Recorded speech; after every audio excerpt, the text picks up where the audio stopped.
So I feel like I talk about Philtrum a lot in my videos, and it's probably because I have a long Philtrum myself that I pay a little more attention to this feature naturally. And I have shared some information in the past around what it means to have a long or short Philtrum, and I've also shared some hairstyle tips. But you guys seem to want some makeup tips for long Philtrums as well. So today I'm going to share with you a few ways to visually shorten the length of the Philtrum with makeup. So if you feel self-conscious about having a long Philtrum, or if you're the opposite and you have a short Philtrum, or if you're wondering what the hell is a Philtrum and why does it matter, in this video I've got you covered from A to Z. So first things first, let's talk about what is a Philtrum. So the Philtrum is this little groove underneath your nose that connects from the bottom of your nose to the top of your cupid's bow. And apparently the way it appears is genetically determined, and most mammals have this feature.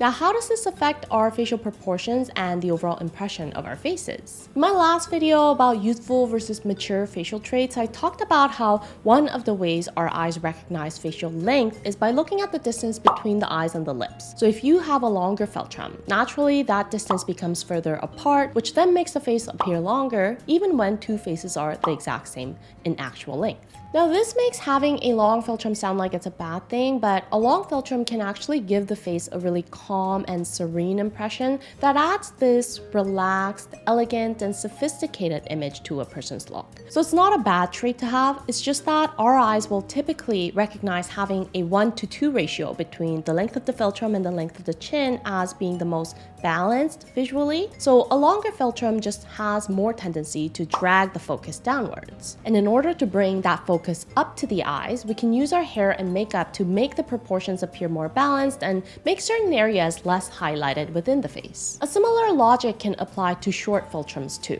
A shorter Philtrum shortens the distance between the eyes and the lips, so the overall facial length will also appear a little bit shorter. But again, because our eyes find a 1:2 ratio to be the most balanced, a short Philtrum can also highlight the length of the chin a little more in contrast. So whether I have a long or a short Philtrum, there's going to be some tendency for a little more attention to be drawn to the lower part of the face either way. So rather than thinking about it as conclusively good or bad, just think about it as one area of the face that contributes to creating or enhancing a certain image or impression in a person's look, okay? Now, I've already shared some hairstyle tips on drawing the attention away from the Philtrum, one of which was a pixie cut. By removing the hair around the lower face, we're also removing the contrast that's created by the hair against the skin, and our gaze is naturally going to be drawn upwards to where the hair is. But obviously, a pixie cut can be a pretty drastic and permanent style change, so an alternative is to wear our hair up so that we can achieve that same effect. The only thing that's different is when the hair is really short, naturally there's going to be more volume added around the head, and that helps with drawing a stronger focus in an upward direction. So even when we're wearing our hair up to achieve a similar effect, using a hair clip or wearing a high updo is going to be more effective at drawing that attention up.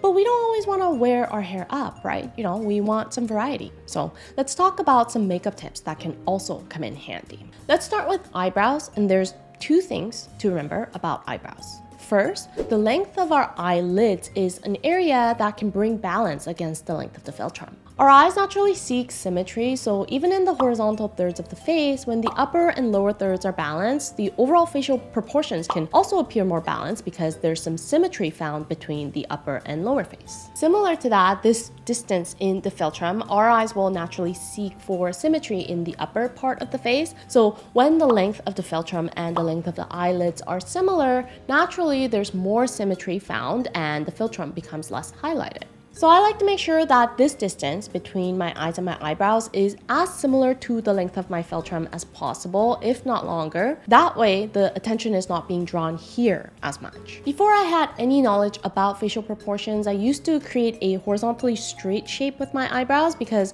that was kind of a huge trend in the Asian/Korean community back in 2010s. And I had no idea that this was actually highlighting the length of my Philtrum more and dragging the focus downward. Now, I know that eyelid room is not something that we have total control over. I mean, I'm Asian, so naturally my brow bones are less protruded and my eyes are not as deep set, etc. So I have quite a generous distance between my eyes and my eyebrows, and I have some flexibility, but not everyone has that. So if you have very narrow eyelids and there's not much you can do about increasing this space, the next thing to remember about eyebrows is the definition in the arches. The more defined our brow arches are, the more effective they are in drawing the attention up to the eyes. So an alternative to increasing the eyelid space is to use more defined brow arches to help pull that gaze upwards. So the way I do my eyebrows these days, I always try to define the tops of the arches more, and I also extend the tails downwards and out so that one, the peaks can be really accentuated, and two, more attention can be drawn in a horizontal direction that offsets this distance between the eyes and the lips. And it does make a noticeable difference compared to how I used to wear my eyebrows before.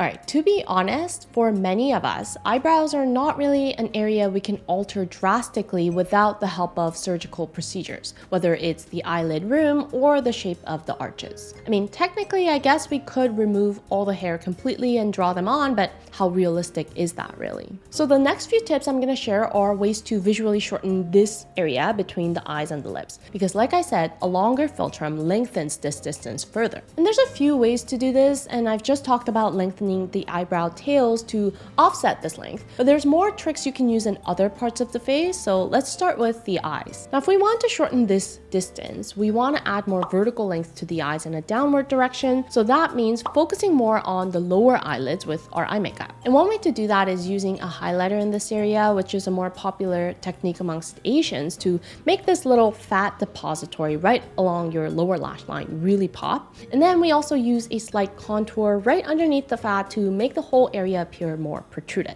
If you're not aware of this technique, it might sound very strange to you at first because it sounds like we're essentially accentuating the under eye bags. But it is a legit K-beauty technique. It's called Aegyo makeup, and I will leave a text on the screen for those of you that are interested in looking it up.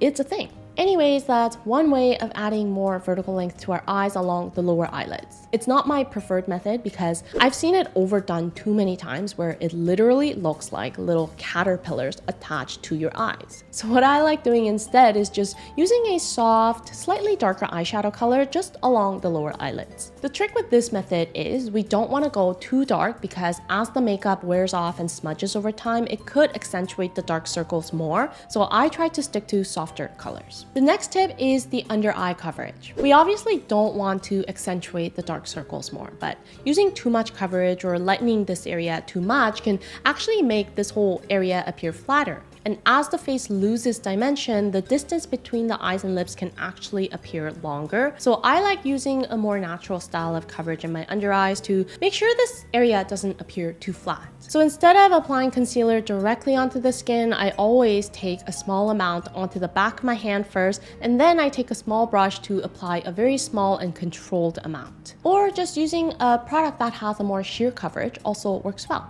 I tend to wear a lot more makeup when I'm filming just because of how it reads on camera, but in my day-to-day, I generally prefer products that provide a more natural looking coverage. So I usually apply just a thin layer of color corrector and then a sheer concealer on top. And then for blush, applying the blush slightly higher up than the apples of the cheeks can help with emphasizing the eyes more by pulling that focus in an upward direction. It doesn't necessarily add a shortening effect, but I can easily add that extra visual break with contour if I want to, which I do wear a lot of the times anyways to define my bone structure. And last but not least, the lips. I think because overlining the lips is such a trend these days, a lot of us are probably already using this technique in our upper lip, and that naturally shortens the philtrum length. But on top of that, what I recommend to a lot of my clients with longer philtrums is to apply a slight contour along the tip of the philtrum right above the cupid's bow to give the upper lip a poutier look, and it also helps with shortening this area further.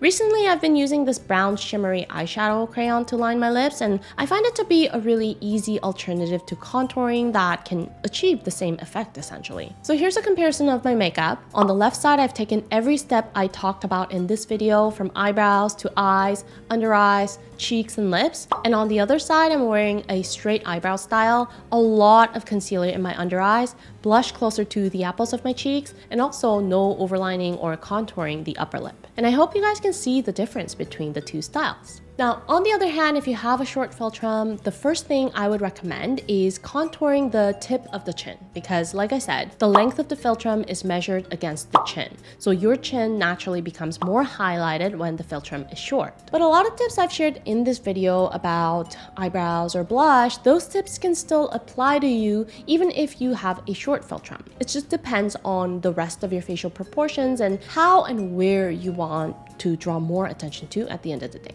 So don't consider these tips as strict rules that you should follow only if you have a long Philtrum, but try to understand the logic behind the different visual effects that makeup can create for your face, and that will allow you to apply these tips and suggestions more fluidly based on your own proportions. If you are interested, I do also offer digital products on my website that dive into more detail in how to consider all the components of hairstyle and makeup to suit different proportions of the face. So I'll provide the links in the description if you want to check them out. I hope you found the video helpful, and I'll see you in my next video. Until then, stay unique and stay gorgeous.